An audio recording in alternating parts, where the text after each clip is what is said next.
मोहन रनाडे एक बेहद ही अलग किस्म का राइटर था।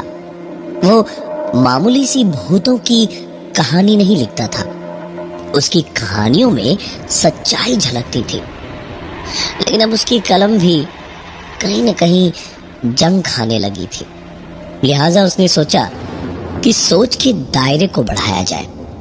एक समंदर के पास की पुरानी प्रॉपर्टी के बारे में पता चला कि वो जगह भूतों का डेरा है। शहर की भाग दौड़, शोर शराबे से बहुत दूर, जहां उसे सोचने का वक्त मिले, वो आबो हवा मिले। उसने प्रॉपर्टी किराए पर ली और बोरिया बिस्तर लेकर पहुंच गया वहां कुछ वक्त बिताने। कुछ महीनों इंसान और मशीन की लोहे और ईंटों की दुनिया और दीवारों से मीलों दूर, और वहां पहुंचते ही समंदर की लहरों के शोर, उनकी हवाओं ने जैसे एक पल में ही मोहन की मुर्दा हो चुकी सोच में जान फूंक दी। पास ही एक चाय की दुकान दिखी। वहीं से रोज दिन में कई दफे चाय आती।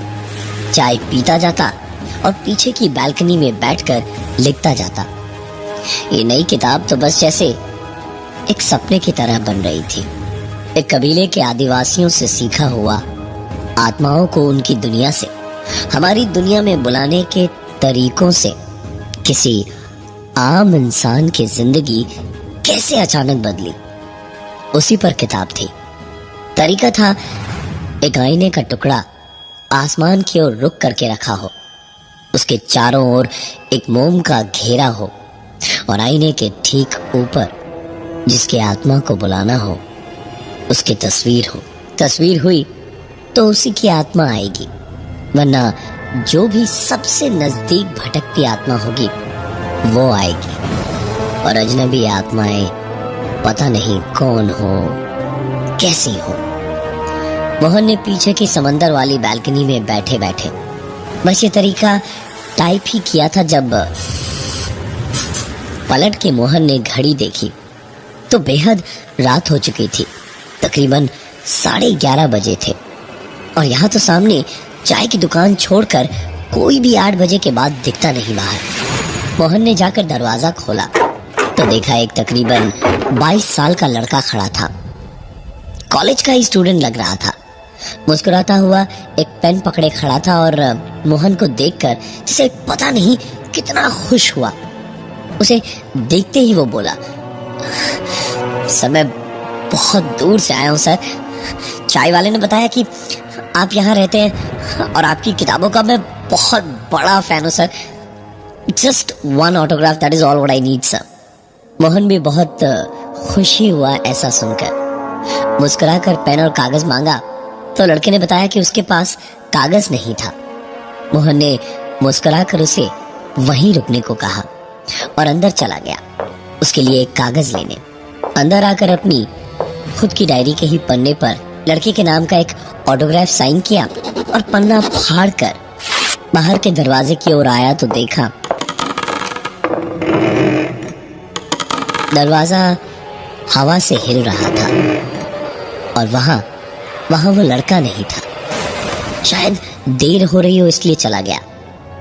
मोहन ने ऑटोग्राफ किया हुआ कागज मोड़कर टेबल पर पेपर वेट के नीचे दबा कर रखा और दरवाजा बंद करके वापस लिखने को बालकनी की ओर जा ही रहा था जब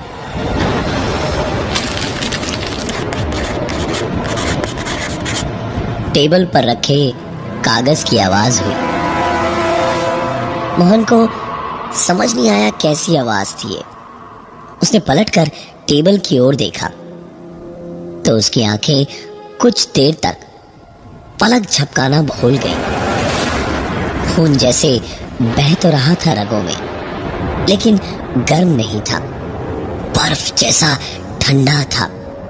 एक सर्द सी पसीने की बूंद गर्दन से उतरकर पीठ पर किसी केंचुए की तरह धीमे धीमे सिहरन दौड़ाती हुई सी मोहन को परेशान करने लगी, क्योंकि मोहन के सामने टेबल पर रखा वो पेपर वेट कागज को सिर्फ एक कोने से दबाए हुए था और उस हवा में फड़फड़ाते हुए कागज पर लिखा था, आगे मत लिखो, हमें इस दुनिया में मत बुलाओ।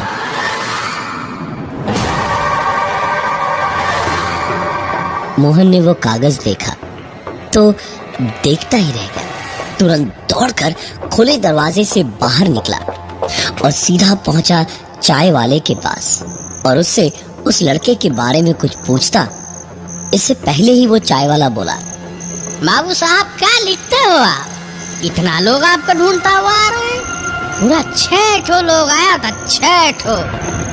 मोहन ने तो सोचा था कि उस चाय वाले से पूछेगा कि वो लड़का कौन था, किधर गया, जो उससे पता पूछकर मोहन के पास पहुंचा था। लेकिन यहाँ तो समझ ही नहीं आया कि पूछे तो पूछे क्या। 6 लोग कौन आ सकते हैं और आखिरकार सिर्फ ऑटोग्राफ लेने भर को कोई क्यों कहीं से आएगा। मोहन अपनी उधेड़-बुन में ही परेशान सा वापस अपने घर तक आया और दरवाजा बंद करके सोचा कि अब और अभी नहीं लिखेगा, कल सवेरे वापस लिखेगा। हाथ मुंह धोकर अपने कमरे में मुंह पहुंचता हुआ घुसा तो मोहन के हाथों में पकड़ा तौलिया छूट गया। एक बार फिर से गर्म लहू बर्फ सा रगों में दौड़ रहा था और पसीने की बूंदें माथे से पैरों की उंगलियों तक दौड़ रही थी, क्योंकि मोहन के ठीक सामने उसी के कमरे में उसके पलंग पर 4 अनजान लोग बैठे थे। मोहन ने पूरी हिम्मत इकट्ठी की और उनसे पूछा, कौन हो तुम लोग? अंदर कैसे आए और चाहते क्या हो? उनमें से कोई कुछ नहीं बोला। बस मोहन को लगातार घूर रहे थे सब, जैसे पत्थर के टुकड़े थे वो सब, जैसे जान नहीं थी किसी में भी। उनमें से एक आदमी ने मोहन को नीचे पैरों की उंगलियों से सर के बल तक आराम से देखा और फिर कहा, आपसे हमें कुछ काम था।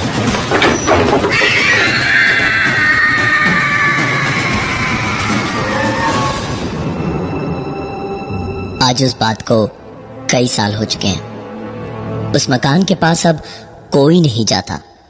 भूत बंगले के नाम से मशहूर उस बंगले के आसपास भी कोई नहीं फटकता। सिर्फ समंदर की वो लहरें गूंजती है वहां, और कभी रह रह कर इक्का दुक्का कोई देखने आ जाता है उस पुराने मकान को। हेमंत, वो एक पैरानॉर्मल रिसर्चर था। उसे हर एक जगह जहां भूत प्रेत की कहानियां हो, वहां जाकर उसका एक साइंटिफिक कारण ढूंढता था वो। अभी तक हर जगह जहां जहां हेमंत गया, उसने हमेशा एक सटीक वजह ढूंढ कर निकाली और अपने यकीन को और मजबूत किया कि कोई भूत वूत नहीं होता है। ये सब कमजोर इंसानों के दिमाग की उपज है। हेमंत को जब इस बीच प्रॉपर्टी का पता चला तो उससे रहा नहीं गया। उसने सामान बांधा और पहुंच गया इस बंगलों के पास छानबीन करने। सूखी पत्तियों पर चलते चलते हेमंत ने अपने सामने एक दीवार पार करते ही देखा, एक आदमी बैठकर मिट्टी को खुरपी से खोद रहा था। हेमंत ने उसे देखकर पूछा, अरे ओ भाई, अरे सुना है कि इस मकान में भूत बसते हैं? उस आदमी ने खुरपी फेंकी और हाथ पहुंचता हुआ बोला, पता नहीं यार, कभी कुछ ऐसा देखा सुना नहीं मैंने। आप नए लगते हैं। देखिए, कहीं और रह रहे हो उससे अच्छा यहीं ऊपर वाले कमरे में रह के खुद ही देख लीजिए। बस किराया दे दीजिएगा मुझे। हंसते और बातें करते हुए दोनों बंगलों के अंदर गए तो हेमंत ने देखा एक बड़ी सी लाइब्रेरी थी उसके सामने। कई ढेर सारी किताबें थी और सारी की सारी हेमंत की पसंदीदा। हेमंत ने एक आधी किताब देखी और पूछा कि क्या उन्हें भी पढ़ने का शौक है? तो उस आदमी ने मुस्कुरा कर कहा, ये सब मेरी लिखी हुई किताबें हैं। हेमंत को खुशी तो बहुत हुई, लेकिन फिर उसे कुछ याद आया तो उसने पूछा, लेकिन मोहन जी, मैंने तो सुना था कि आप मर चुके हैं। हेमंत जिससे बात कर रहा था उसका नाम था मोहन रनाडे, और उसकी लिखी हुई सारी किताबों के बीच खड़े होकर हेमंत ने एक सवाल पूछा, जिसके बदले में मोहन सिर्फ मुस्कुरा दिया और पलटकर दरवाजे से बाहर निकलने को हुआ तो उसे देखकर हेमंत को पूरे बदन में एक ठंड और साथ में जलन होने लगी, जैसे आग तो हो लेकिन ठंडी बर्फ जैसी।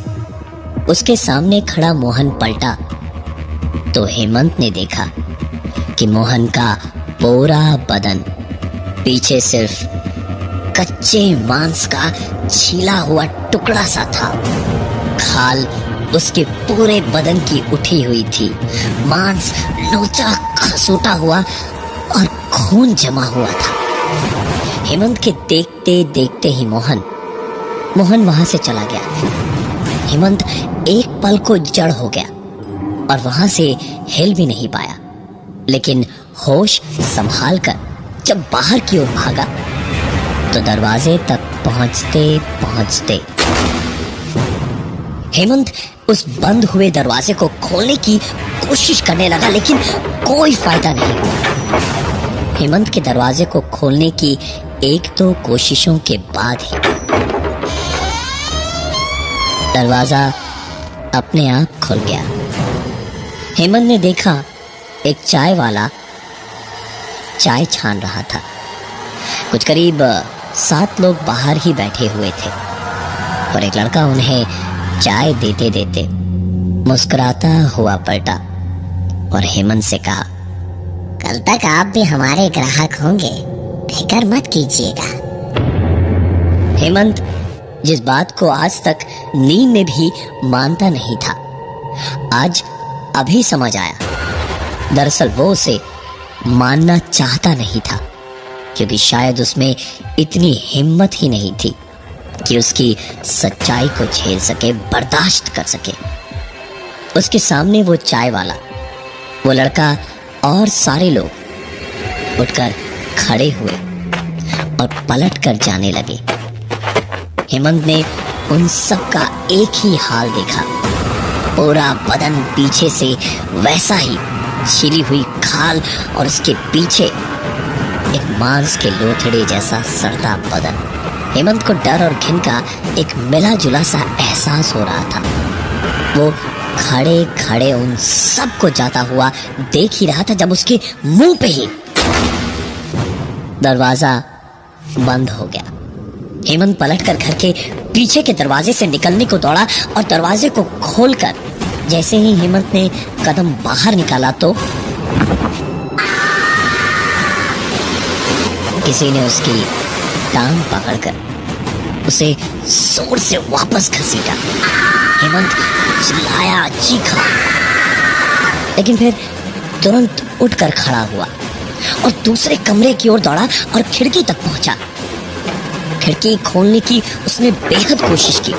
जब नहीं खुली तो कांच फोड़कर उसमें से निकलने को खिड़की पर चढ़ा ही था, जब सामने उन सब बाहर बैठे लोगों में से एक आदमी ने उसे जोरदार धक्का देकर वापस अंदर धकेल दिया और हेमंत एक बार फिर से वापस उसी घर के अंदर बंद होकर रह गया। हेमंत का हाल बेहद बुरा था।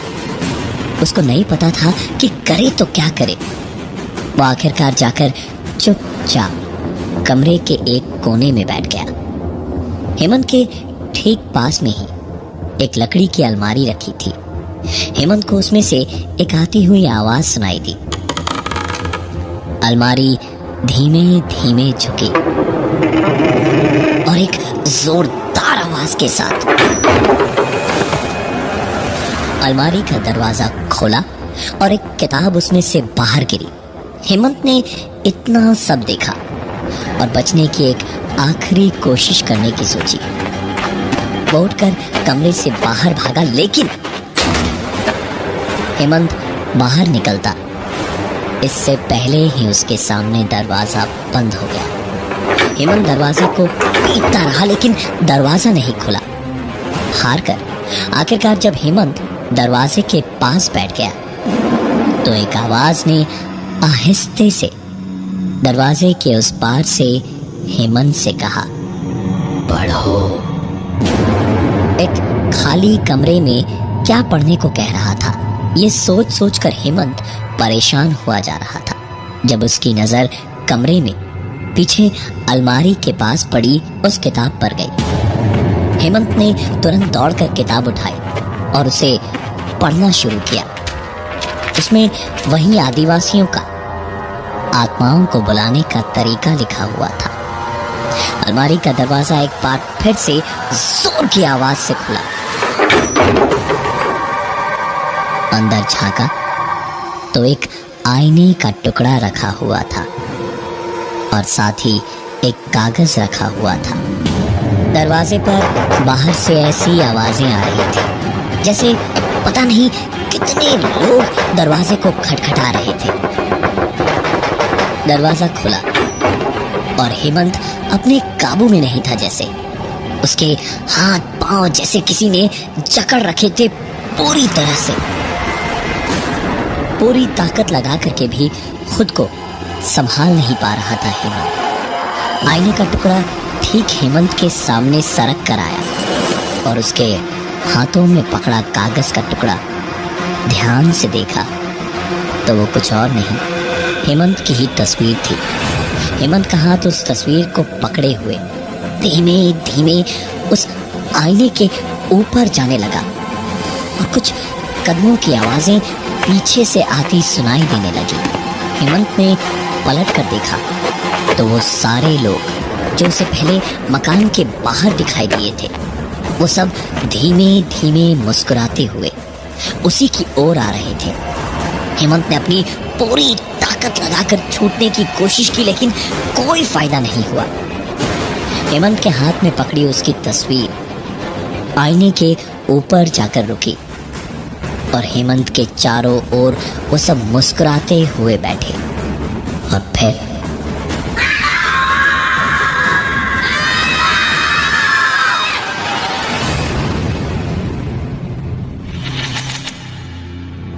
कहते हैं आत्माओं को उनकी दुनिया से इस दुनिया में बुलाना तो आसान है, लेकिन उन्हें वापस कैसे भेजना है ये कोई नहीं जानता।